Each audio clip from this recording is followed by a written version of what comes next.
नमस्कार, मी ओमप्रकाश उडार वास्तव न्यूजच्या रोकठोकमध्ये आपल्या सर्वांचं हार्दिक स्वागत करत आहे। गेल्या बऱ्याच दिवसापासून आपण वास्तव न्यूज रोकठोकमध्ये कुठल्याही विषयावर जे आहे ती समीक्षा केली नव्हती आणि आज तो जो आहे समीक्षा करण्याचा योग जो आहे तो आज जुळून आलाय। कारण घनसावंगी विधानसभा मतदारसंघामध्ये आपण जर बघितलं तर गोदावरी नदीचं पाणी जे आहे रंग बदलते होय असं जे आहे ते दिसून येत आहे आणि हातचं सोडून पळत्याच्या मागे। कारण यामध्ये जर आपण बघितलं तर आमदार उडान आणि माजी आमदार राजेश टोपे यांच्यामध्ये या गोदावरीच्या पाण्यावरून तू मै जे आहे ते चालू असल्याचं दिसून आलंय आणि म्हणूनच यावर थोडीफार जी आहे ती समीक्षा करावी वाटली। आणि हे जे आहेत मातब्बर मंडळी हातचं सोडून पळत्याच्याच मागे लागलेत की काय असं जे आहे ते काही अंशी दिसून येते। ते एक हिंदीमध्ये सुंदरसा असं गीत सुद्धा आहे ते तुमने रक्तोली तस्वीर हमारी पर ये ना हो कि जिस तरह मौसम बदलता है वैसे ही तुमको देखू तो रंग बदलते हुए। असं जे आहे हे गोदावरी नदीचं पाणी रंग बदलते हुए असं जे आहे ते दिसून येत आहे आणि म्हणून त्याच्यावर जी आहे ती समीक्षा करावी वाटली। आणि हे दोन्ही आजी आमदार असतील आणि माजी आमदार असतील यांच्यामध्ये या गोदावरी नदीचे जे काही पाणी आहे त्याचं श्रेय घेण्यासाठी तू मै चालू असल्याचं आपल्याला दिसून येते। आपण जर बघितलं तर या गोदावरी नदीला हक्काचं पाणी नाथसागरामधून मिळावं किंवा वरच्या धरणातून जे आहे ते मिळावं म्हणून माजी आमदार राजेश टोपे असतील, आमदार हिकमत उडान असतील, याबरोबरच भाजपाचे सतीश घाटगे असतील, या तिन्ही मंडळींनी जे आहेत ते प्रयत्न केलेत। त्यासाठी त्यांनी लढाई उभारलाय। शासन प्रशासन यांच्याकडे काही अंशी त्यांनी मागण्याही केल्यात, याबरोबरच त्याचा पाठपुरावाही केलाय। परंतु या सगळ्या गोष्टींमधून असं दिसून येते की यांची ही जी आहे या सगळ्या यांची कारखानदारी अबाधित राहण्यासाठी या गोदावरीच्या पाण्यासाठी नाथसागराच्या पाण्यासाठी यांचे जे आहे ते प्रयत्न तर चालू नाहीत ना, असं जे आहे ते दिसून येते। कारण इतर काही गोष्टीमध्ये मतदारसंघातल्या असतील किंवा तालुक्या भरामधले असतील इतरही भरपूर काही गोष्टी आहेत त्यासाठीही तुम्ही जसा पाण्यासाठी लढा उभारताय, पाण्यासाठी जसा पाठपुरावा करताय तसा तुम्ही इतर गोष्टीसाठी करा ना, परंतु असं होताना दिसून येत नाही। आणि म्हणूनच या मातब्बर नेते मंडळाची कारखानदारी जी आहे ती अबाधित राहावी, ती धोक्यात येऊ नये। कारण पाणी नसेल तर शेतकरी ऊस तरी कुठून लावणार आणि ऊस जर लावला नाही तर यांच्या कारखान्याला ऊस जाणार कसा, गाळप करणार कसा। आणि म्हणूनच हे जे नेते मंडळी आहे तर हे पाण्यासाठी जेवढा आटापिटा करतायत, जेवढा पाठपुरावा करतायत, जेवढं शासन प्रशासनानं दरबारी बांधतायत, काही ठिकाणी त्यांनी लढे उभा केलेत, मग या सगळ्या गोष्टी तुम्ही सर्वसामान्याच्या इतर ज्या समस्या आहेत त्याला किती टक्के तुम्ही त्याला प्राधान्यक्रम देतायत आणि त्यासाठी किती पाठपुरावा करताय, शासन प्रशासना दरबारी किती बांधताय, त्यासाठी तुम्ही कुठला लढा उभारताय हेही बघणं महत्वाचं आहे। आणि म्हणूनच मला असं म्हणावंसं वाटतंय गोदावरीचे पाणी रंग बदलते हुए असं जे आहे ते दिसून आले। आपण जर बघितलं तर यामध्ये सगळ्यात जास्त काळ सत्ता भोगणारे जे आहेत ते म्हणजे माजी आमदार तथा माजी राज्यमंत्री राजेश टोपे यांनी जवळपास 22.5 वर्ष जे आहे हे सत्तेमध्ये होते, हे आमदार होते, हे मंत्रिमंडळामध्ये मंत्री होते।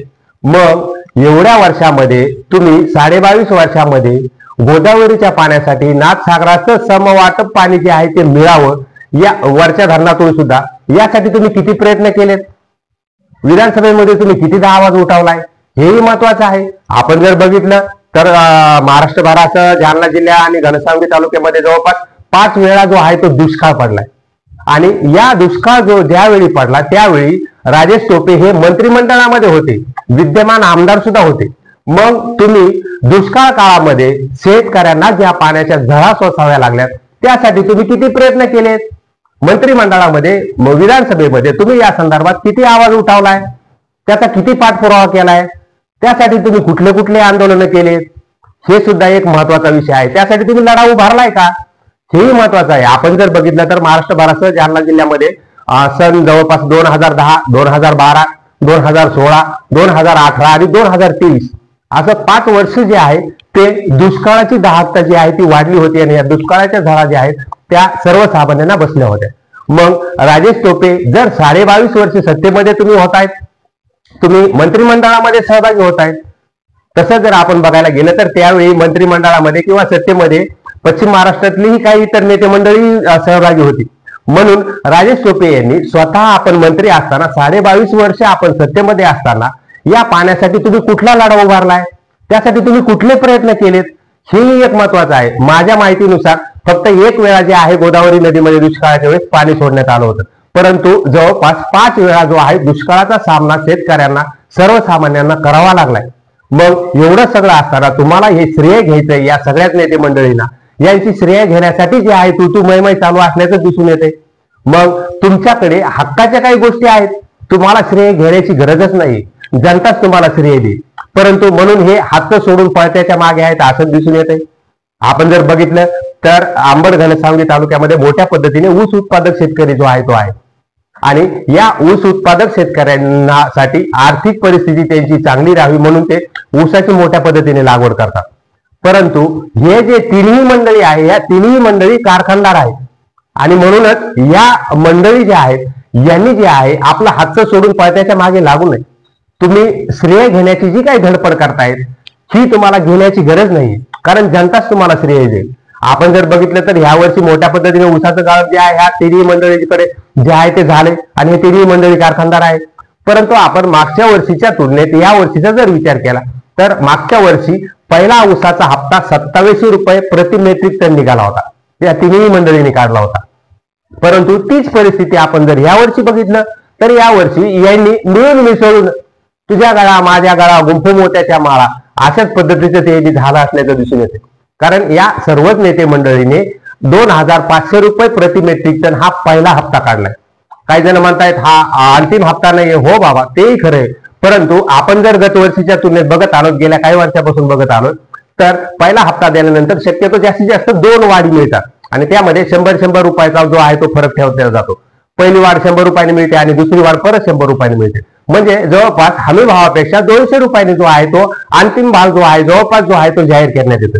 मग मागच्या वर्षी जे आहे विधानसभा निवडणुका डोळ्यासमोर ठेवून तुम्ही पहिला हप्ता 2700 रुपये प्रति मेट्रिक टन देताय, आणि निवडणूक झाल्यानंतर तुम्ही तोच जो आहे ऊसही तोच आहे, शेतकरी तोच आहे, तुमची कारखानदारी तीच आहे.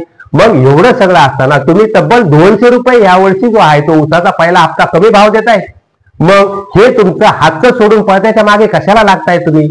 तुमच्या हक्काचा विषय आहे तो, कारण ऊस उत्पादक शेतकरी मोठ्या पद्धतीने अंबड घनसावंगी तालुक्यामध्ये आहे. मग तुम्ही त्या शेतकऱ्याला खुश करा, त्यांना व्यवस्थित जो आहे तो भाव द्या. आपण जर एफआरपीचा विषय घेतला, एफआरपी बद्दल हे तिन्ही नेते मंडळी कोणीच बोलायला तयार नाही. मग एफआरपी जो आहे तो न्यायालयाने जो निकाल दिलाय त्या संदर्भात आपण कधी बरं तरी बोलणार आहोत का? आणि त्याचंही श्रेय तुम्ही घ्या ना, तुम्हाला त्याचं श्रेय घेण्याची गरज नाही. तुम्ही शेतकऱ्यांना व्यवस्थित जो आहे एफआरपी प्रमाणे असेल किंवा चांगल्या पद्धतीचा दर जो आहे तो शेतकऱ्यांना तुम्ही द्या. तुम्हाला श्रेय लाटण्याची गरज नाही, शेतकरीच तुम्हाला श्रेय देतील. परंतु हे हात सोडून पळत्याच्याच मागे लागल्याचे दिसून येते. मग हे जे तिन्ही मातब्बर नेते मंडळी आहेत त्यामध्ये आमदार हिकमत उडान असतील, माजी आमदार राजेश टोपे असतील आणि भाजपाचे सतीश गाडगे असतील, हे तिन्ही नेते मंडळी कारखानदार आहेत. मग तुम्ही गोदावरीच्या पाण्याचं श्रेय का बरं घेत आहेत? तुमच्या हातामध्ये गोष्ट आहे, तुम्ही ऊसाचा भाव जो आहे चांगल्या पद्धतीने सगळ्यात जास्त द्या, आणि त्याचं श्रेय तुम्हाला घेण्याची गरजच पडणार नाही, कारण शेतकरीच तुम्हाला त्याचं श्रेय देणार आहे. परंतु असं होताना दिसून येत नाही. म्हणूनच गोदावरीचे पाणी जे आहे ते रंग बदलते होईल असं जे आहे त्या गीताप्रमाणे मला आढळून आले. आणि या गोदावरीच्या पाण्याच्या श्रेयावरून जे आहेत आमदार उडान आणि माजी आमदार राजेश टोपे यांच्यामध्ये तू मै जे आहे होत असल्याचं दिसून येते. त्यामध्ये आपण जर बघितलं तर राजेश टोपे यांनी पोस्ट केली होती की हे गोदावरीचं पाणी जे आहे ते सुटणार आहे, आणि ग्रामपंचायत आणि ग्रामस्थांच्या सहकार्यामुळे ते जे आहे ते सुटत आहे, त्याचा चांगल्या पद्धतीने वापर करावा. दुसरीकडे आपण जर बघितलं तर आमदार हिकमत उडान आहेत, यांनी पोस्ट केली आहे की मी यासाठी पाठपुरावा केलाय, सगळे कागदपत्र जे आहे ते सादर केलेत आणि त्याचं जे यश आहे ते मिळत आहे, आणि म्हणूनच कोणीही त्याचं श्रेय घेण्याचा प्रयत्न करू नये असा कलगीतुरा यांचा रंगताना दिसून आलाय. परंतु हात सोडून पळत्याच्या मागे असंच दिसून आले. दुसरीकडे जर आपण बघितलं तर हे तिन्ही नेते मंडळी आहेत, आमदार हिकमत उडान असतील, माजी आमदार राजेश टोपे असतील आणि भाजपाचे सतीश गाडगे असतील, हे तिन्ही नेते मंडळी कारखानदार आहेत. मग तुम्ही ऊसाला चांगल्या पद्धतीने शेतकऱ्याला भाव द्या. तुम्हाला ऑटोमॅटिकली हे जे शेतकरी आहे, ही जनता जी आहे ते तुम्हाला श्रेय देईल. परंतु त्यांचे याच्यामध्ये चढाओढ असल्याचं आपल्याला दिसूनच येत नाही, कारण यांनी मिळून मिसळून जो आहे तो हा ऊसाचा पहिला हप्ता जो आहे तो काढलाय, आणि म्हणूनच मागच्या वर्षीच्या तुलनेत तब्बल पहिला हप्ता 200 रुपये प्रति मेट्रिक टन कमी आलाय. काही जण म्हणतायत वाढ मिळणारे ठीक आहे, किती ते वाढ मिळेल? 100च्या 2 किंवा 3 जास्तीत जास्त, ते कारखानदाराच्या मनावर आहे. मग मागच्या वर्षीच्या जवळपास हा जो आहे ऊसाचा अंतिम भाव जवळपास 3,000 गेला होता आणि तो या वर्षी 2700-2800च्या आतच राहतो की काय, असा जो आहे तो प्रश्न उपस्थित होतोय. मग तुम्ही जे आहे ही श्रेयासाठी जी धडपड करताय, हे श्रेय घेण्यासाठी तुमच्यामध्ये जे तू मय चालू आहे, हात सोडून तुम्ही पळत्याच्या मागे लागू नका. तुमच्या हातामध्ये ज्या गोष्टी आहेत त्यासाठी करा, कारण तुम्हाला एवढा पुळका आहे मतदारसंघातील जनतेचा, अंबड-घनसावंगी तालुक्याचा, तर तुमच्या हातामध्ये जे गोष्ट आहे ते करा. तुम्ही चांगल्या पद्धतीचा ऊसाचा दर द्या, यातून जनता ऑटोमॅटिक तुम्हाला जे आहे ते श्रेय देईल. परंतु यांचं असं होताना दिसून येत नाही आणि म्हणूनच म्हणावं असं वाटतंय, गोदावरीचे पाणी रंग बदलते होईल. त्या गीताच्या पंक्ती आपण बघितल्या, किंवा वैसे ही तुमको देखू तो रंग बदलते होईल. मौसम जिस तरह जसा मौसम बदलतो तसा तुमको देखो तो रंग बदलते होईल. असंच जे आहे ते मला या निमित्तानं दिसून आलंय आणि म्हणूनच याच्याविषयी मला जे आहे ते रोकटोक मध्ये थोडीफार समीक्षा करावीशी वाटली. ठीक आहे, तुम्ही श्रेय घ्या, परंतु हातचं सोडून पळत्याच्या मागे नको. तुमच्या हातामध्ये ज्या गोष्टी आहेत त्याचं तुम्ही श्रेय घेण्याचीच गरज नाही. शेतकरी, जनता, मतदार जे आहे हे तुम्हाला ऑटोमॅटिकली जे आहे ते श्रेय देणारच आहे, परंतु असं होताना दिसून येत नाही. आणि म्हणूनच हा जो आहे यांचा जो आहे श्रेयवादाची लढाई ही जी आहे ती चालू असल्याचं दिसून आलंय. म्हणूनच या तिन्ही नेते मंडळींना माझी विनंती आहे, तुम्ही हातचं सोडून पळत्याच्या मागे लागू नका.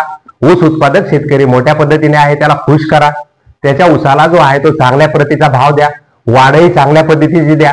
चला, भविष्यात आता या ऊसाचं जे आहे ते बिल तर आता निघालंय 2500 रुपयाप्रमाणे या तिन्ही नेते मंडळींनी जे आहे ते काढलंय, परंतु वाढ बिल जे आहे किती रुपयांनी कुठले नेते मंडळी ही जे शेतकऱ्यांना देते हे बघणं महत्वाचं आहे. पण मला तरी नाही वाटत, कारण या आधीचे जे वर्ष गेले त्याच्यामध्ये 200 ते 300 रुपयाच्या आता तो अंतिम बिल जे आहे ते मिळतंय. म्हणजे 2500चा जरी यांनी यावर्षी भाव काढला तर जास्तीत जास्त 2800 रुपयापर्यंत त्याचं बिल जे आहे ते अंतिम बिल जे आहे ते शेतकऱ्यांना मिळत. चला, आता ते भविष्य आहे, भविष्यामध्ये हे कारखानदार काय काय ठरवतील, किती देतील, हा त्यांचा विषय आहे. ते आल्यानंतर आपण परत रोकटोक मध्ये याच्याविषयी समीक्षा करू. परंतु या सगळ्या गोष्टीवरून मला असं वाटलं, बरेच दिवस झाले रोकटोक मध्ये आपण समीक्षा केली आहे आणि म्हणूनच गोदावरीचे पाणी रंग बदलते होईल असंच मला दिसून आलंय. आणि म्हणूनच या रोकटोक मध्ये अशाबद्दल जी आहे आपण समीक्षा केली. वास्तव न्यूजचा तुम्हाला हा व्हिडिओ नक्कीच आवडला असेल तर चॅनलला वास्तव न्यूजला मराठीला सबस्क्राईब करा, लाईक करा, कमेंटही करा आणि शेअर करायला विसरू नका. तसंच काही वाटत असेल तर तुम्ही मला पर्सनली सुद्धा व्हॉट्सअपवर काही चॅटिंग करू शकता किंवा तुमचा जो काही सल्ला आहे तो मला तुम्ही देऊ शकता. वास्तव न्यूजच्या रोकटोक मध्ये आपण तुर्तास इथेच थांबूया. परत आपण वास्तव न्यूज रोकटोक मध्ये असंच वेगवेगळे जे आहे ते विषय घेऊन भेटत नव्हतो. तोपर्यंत धन्यवाद.